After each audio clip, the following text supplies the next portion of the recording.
Hey, what's up, everybody? We got Brother Bomani on the line with us today. We're going to be talking about repatriation. This brother is a dynamic brother. He's a dynamic brother, and he's got some tourism going on. This brother, he's got an organization called Africa for the Africans, and this brother is going to tell you a little bit more about who he is, his initiatives with a touring piece, with repatriation, and how he has been involved with the Pan-African movement. This brother is a phenomenal guy, man. You guys got to hear from Brother Bomani. Brother Bomani, how you doing? Welcome to the show.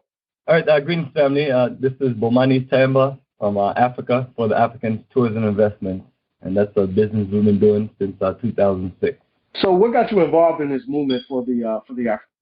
Yes, what really connected me to this movement is just wanting to know more about my roots in the early 2000s, and after this, being a person who joined the U.S. Navy and spending time there, just learning how to build my craft as an aircraft technician, and getting a job here in Atlanta, but at the Atlanta airport. And then people know Atlanta as a city full of black folks. So just coming down here, I was able to meet people into their roots and culture, and started to build an interest and wanted to read some of the books that they were reading, and go to some of the meetings they were going to, and be a part of energy about going to Africa. But ultimately, it was myself going to Africa in 2004, doing a practical stage of it, because you can read books, you can study, you can do many things, but there's nothing like experiencing the experience. So I started building my mindset on that. I hear our folks talking about Africa and things like that, and especially from a conscious mindset, but I don't hear it more from the mainstream. So I wanted to go check out the continent, record everything, which is from 2004 to now. That's what I do this with a passion, and to share all the experience, because once I got to the continent in 2004, which is Senegal in March of 2004, and then Egypt in April of 2004, it just changed the dynamics of my mindset, especially the trip to Senegal, because now you're dealing with the African Holocaust, especially when you go to a place called Gorée Island. It's similar to what we know in Ghana as Cape Coast and Elmina, African Holocaust dungeons, where African ancestors were stolen. So having that connection and wanting to know more, and then while you're learning more, you're actually connected into historical places. And then, Egypt itself right there, that's just the incredible history of this ancient history of our ancestors that's physically still being up to where you can look at it, connect to it, and say, this is our greatness. So on that energy, just really connecting, wanted to spend more time and go to other countries. So in 2005, did the same. I went to a few different countries, including South Africa and Kenya. And then 2006, that's when I really started this, trying to see if I can just put together packages to get more people to come to Africa. And I went to my fifth country, the Gambia, then the sixth country, Ghana. And once I got to Ghana, it was just it right there. I just found something special where I could really start doing these tours and connecting our own people to that experience. Because once I went in 2004, it was no doubt that we need to show our brothers and sisters what's going on in Africa as far as how peaceful and wonderful energy is. And the whole time I'm going to all these countries, I'm telling you, brother, not one single issue or problem. Just being able to get around, and even though it wasn't like what we have now with like 20, 30 people, we had no problems, and it was just unbelievable love. And you still couldn't believe it because you've been told and lied to so many, for basically your whole life about Africa. And once you see the truth, you just have to share it. So that was a sixth country, and I spent about 10 plus straight years of continuing to go to Ghana and kind of building a foundation and learning more about living and doing business in Africa, and learning about how we can get land and put our money together and build communities. And went through a few phases of trying to work with other people with land. It didn't work out as good, but nevertheless kept on going to Africa, kept on going to other countries. And now in 2019, which is the last time I was in Africa, that was my 13th. Really quick if I can, because you mentioned some phenomenal points. You've been traveling back and forth to Africa for, maybe 10 years or so. You have the tourism piece going on. You mentioned the Black Holocaust. Now, I don't know if our listeners heard you when you said the Black Holocaust. You mentioned Cape Coast, you mentioned Elmina. Tell us a little bit more personally about what your experience was like when you visited these Black Holocaust sites for the very first time, and what made you stay in close proximity to the Black Holocaust sites and to begin your tourism. Yes, and the three places, and I'll just name a few places and summarize them all together because they all have relevant interest. Uh, in Senegal is the island, Gorée Island. Then you have Cape Coast, Elmina, Ghana, in the central region. Then you have Ouida, Benin, and those are literally the four most popular ones, two in Ghana, one in Benin, and one in Senegal. And just appreciate this having a different variation of history of this what happened to our ancestors because, once you started studying, you want to make sure that you're clear about what's going on. And in order to be clear, you really have to do additional research because this is not something that you're going to learn in high school or university or anywhere outside of this. Your own studies are really being connected to certain people.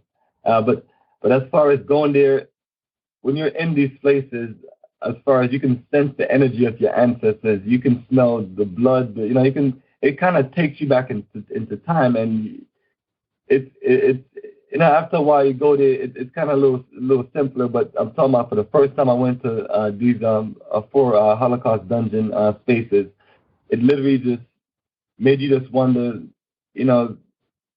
it shows you the resilience of our people because you were stolen as African and then you're there and then you're just putting it all together and it just really honestly just brings clarity and it really brings you into a mindset of peace to where you're clear about certain things and then also boosts you with the energy like we have a lot of work to do because if this happened to our ancestors, this can still happen to us today as a people and we see remnants of things like that and craziness going on where we're not secure as a people. So you're also telling folks that let's put our energy together. Let's build a strong Black Africa. Let's build it to where no one will ever steal us again as a people, and we as a people can put together our energy to rise and all our energy. So it gives you a lot of strength. And for some people, it wears you out because I do remember like just having what you consider like not nightmares, but nightmares to where you're resting maybe for the next several weeks and it's consistently in your mind and it consistently just connecting with you. So after a while, I just figured the best thing was to do is take as many of my own brothers and sisters to those locations and for us to just use it as a connection point to kind of, we talk about healing and that's really what it does. It heals your soul and just connects you to this, be ready for the revolution, I should say. You mentioned 2019. What happened in 2019? And bring us up to speed from 2019 up to 2020, where we are today. What initiatives do you have going on currently? And I know that you're also involved with conducting tours throughout the continent of Africa. Tell us a little bit more about that aspect as well and how our people can be involved in it. Yes, 2019 was that wonderful 2019 year for Turn. And 2019 is also the last time I was in African continent. I was in South Africa in November around Thanksgiving time with a group, and then I was in Ghana around Christmas and New Year's. And that was our 15 straight years of traveling to the African continent from 2004 to 2019. And that, at a 15-year mark of traveling and doing this thing, it gives you a great amount of experience. And also a lot of things was literally starting to become clear. Like we're literally able to start getting our own land. And when I mean we, I've been building a repatriation group for the last 15 years, getting name, numbers, and email, and talking to people and asking them, what do you think about us living and doing business in Africa and traveling to Africa? And that's a list of how I get a lot of the people to travel with me because I've built relationships. Some people I spent 5, 10, 15 years getting to know and building that connection because it's not a world where you're just going to find a bunch of people interested in Africa. So that marked the year where, people start acknowledging you more as far as somebody who knows what they're doing because they've seen you do it so long and do it at a high level over and over. And that became a point where we started being clear about what we wanted to do in Ghana and also looking to expand into other countries. Like I mentioned to you, South Africa, but also was able to start thinking about a country, Tanzania, which we're heading to in approximately 5 days, November 20th. And it's take you to a level where you see where you can kind of, we can expand into this country and even add Senegal and Gambia to that schedule. And talking about Gambia, Gambia is another country. It has the birthplace of Kunta Kinte, and you have a location called James Island and Jufuri. So you're going to learn more about the African Holocaust in that situation. I'll be able to share more with people in the future. So that's really the connection of that 15 years. And it just really put me in a situation where now I can just literally just expand and offer other opportunities, because after a while you have to just step up and think about leadership, think about just, organizing your people. And then the greatest thing that we could do is always going to be like cooperative economics, not just traveling to Africa, but saying, hey, let's put our money together, let's get land, let's invest in other things. And that's where we are now. And we're building more of the investment part of our business, which is called Africa for Africans Tourism Investment. It's interesting that you mentioned that, and I want to say that I appreciate you for taking time out to express your passion for what's going on in Africa and your involvement in Africa. You've got brothers and sisters that want to come from the diaspora to Africa for the first time. Tell us a little bit about what your experience was like for the first time, and how Africans that want to repatriate to Ghana or to Africa today in 2020, 2021 coming up, how convenient, if that's a good word I can use, how convenient will that be for them? What type of challenges do they have to look forward to facing? Yes, that's always an interesting question. As far as myself, once I first got to the continent, and the good thing about people like myself, everything I do is literally planned out. And that's from my military naval roots, because a lot of the stuff that I learned at that point was about just being organized and about structuring yourself as a young man to get things done more efficient. So I'm always organizing things, like, I always have a ground team, even when I never went to a country. Like I never been to Tanzania, and already I recruited a staff. I got them checked out by friends of mine and things like that, and just like that the business is set up. But even back in that time, when I first started going between 2004 to 2006, we just organized good people that we feel we can connect with, and usually it's somebody that I know from America that live in that country. And we just kind of build that relationship. And then from there, they kind of connect us with the local people that we know.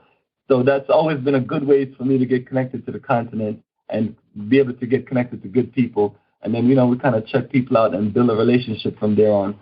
So my first set of experience was incredible. I had the greatest time. And this is when I used to also, when I went to countries, I used to stay back a little longer. So then I would just hang out with local people, and then my friends and things that live in that country, we would just move around and we just get a feel of the country. And it's kind of like you're doing field research and building your experience, and that's how I feel so strong about Africa now, 15 years later, because I put that work in, and I kind of can give the best advice or consultation with people, like, make this move, don't make this move, this is how you structure yourself.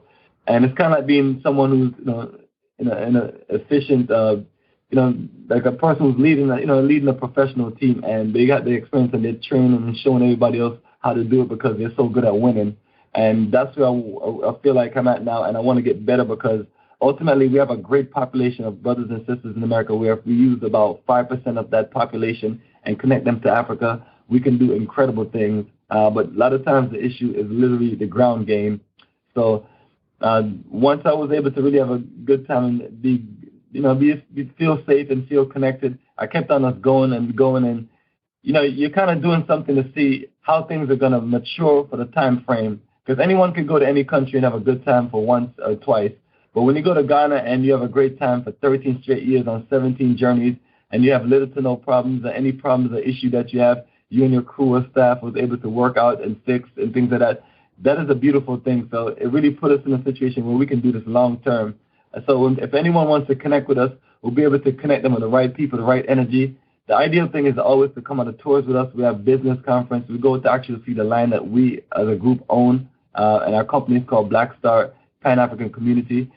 So we can literally show you this is the ownership of us as a people who have put our money together, that have traveled, and we can really connect you with at the business conference to Africans in the diaspora that have moved there, business people that you're going to need to know to get things done in the country, and then just good people that we just have around in general to make sure that you're good and they'll check up on you. So for me, that's the best way to enter a country and to have success. So I see people, when they get to Africa, they run into drama and problems, but then again, they don't follow certain protocol. And, they have a right to do what they want to do and if they want to mess up the experience. But people like myself always say to everyone that's family, if you want to have a conversation about Africa, you can call me. There's no consultation. My goal is to talk to people, build relationship, and anything that I can do for someone to share or point them in the right direction, I'm open to. And if they want to come on our tours and come on our business connection and things like that, they're more than welcome once they're clear about certain things, but it's never something forced on them. But definitely always want to make sure that we share good experience and information. So a lot of things that we have is we've recorded a lot of videos on the process of repatriation, investment, whether it's through interviews or that's in the country. So even beyond that, I know sometimes it's not going to get everyone, but I always let folks that people like myself out there, but they literally have to just do the research and find us online. Bomani, let me ask you this question, and then I'd like for you to tell our listeners where you can be reached via social media or via social media, email, phone number, all that. Economically, how can those brothers and sisters in the diaspora make a living for themselves through the repatriation piece? And we are hearing now about the year of return, and we're coming up on another anniversary, I think in December, if I'm not mistaken, with the year of return. Are you affiliated, or are you collaborating with that organization, or is it just a title, the Year of Return, where other Africans are just collectively coming together to welcome our brothers and sisters from the diaspora? Economically, how is it feasible for our people when they decide to repatriate? Say they want to repatriate today to Ghana, to Africa, right? Economically, how can they survive and make a living for themselves? Yes, as far as survive, make a living for yourself, I would have to base that on your experience in America. Not all of us have these skills in these positions and things like that. And as I was just saying to you, that I was in the U.S. Navy, so I learned one unique skill, aircraft maintenance, that got me connected into information technology and other things. But as far as the best thing I would recommend anyone is build your business, build your skills now. And now if you're 30, 40, 50 years old, I would think that you'd have time to build certain things. So what you do is you put your energy with several other people's energy, and what you can do on the African continent, whatever country you choose, you rent a house for maybe a year, and you find the best price for a long-term rental, and then also you put your ground game together as far as getting your business set up and organized. And then with this, I'm basically saying people would have to have a bunch of things already in place, especially the need to know how and understanding, because then all you need to get is a lawyer or a consultant in the country to help you do the rest. And then you have to set up to be something to where you're not so much doing business to where you're stressing the local clientele. You're also more tapping into financial resources of the international world. So example, you get to Ghana and you build a real estate development company to where you help people, get homes or get settled or take care of a lot of the groundwork for them. That's a way to make some unique money. And then now you don't only just have local customers, you have a lot of international customers, so that will help. Tech support and private business consultation based on your expertise, and that becomes something that you're offering there on the continent and in the diaspora itself. So these things work effectively if they're planned out and you start building your custom base and you have things set up in the U.S. And then once you get to Ghana, you can tap more into local customer and clientele. Like one of the business I do plan on doing beyond tourism is my IT service and consultation business, and literally looking to go after a contract basis to where we can provide technical support for certain Black-owned enterprises in America or other parts of the world. And then other business, tourism. I can run my tourism business from Ghana. When I'm doing tours to Tanzania, I just have to organize certain things to where we fly from Ghana to Tanzania. Other people could meet us in Tanzania. And, you literally just work it from there and you build it on up. But there's no limitations to what you can build. It just takes the level of this organizing it, doing all your ground research, having some of the best people to have your back, and really just putting it in the perspective and putting the work and time into it, and it will get there in Africa. There's no doubt about that growth, but if you kind of don't have the team set up and you kind of want to do things more individually and you don't have that kind of support, it's going to be a little more trickier. And if you went with $50,000, $100,000, go out quick. So even if you just have $10,000 and you keep on, you're making money, or you're generating income, you're good to go. You'll be more of a survivor than someone coming a large sum of money, and then it may take them 10 years to even make some more money from that business because they just don't have it established. Wonderful, man. You've mentioned some great valid points, and we certainly appreciate that. So tell us how our listeners can contact you on social media and how you can be reached before we get out of here in closing. Yes, our website is africafortheafricans.org. Email is afta2010@msn.com. I am on Facebook as Facebook is facebook.com/Bomani, or you type in Bomani and it will come up. Same thing, Instagram, Bomani2015, Twitter, Bomani2010, and then as far as YouTube, Bomani2007. And once you're on my YouTube channel, you see literally about a good 13 straight years of video documentation in Africa, including countries like Ghana, Togo, Benin, Ethiopia. Even have a nice little journey in Brazil to show the African presence in Brazil. Man, that is phenomenal, brother. We want to say thank you so much for your time, and we appreciate you coming on to the show, and we look forward to having you back, brother. Thank you so much. Absolutely, brother. Appreciate you, and take care, family. All right, guys, there you are. You listen to Brother Bomani. He's talking about repatriation and why repatriation is a beautiful thing. So until next time, guys, stay blessed and stay tuned for more. Peace and love.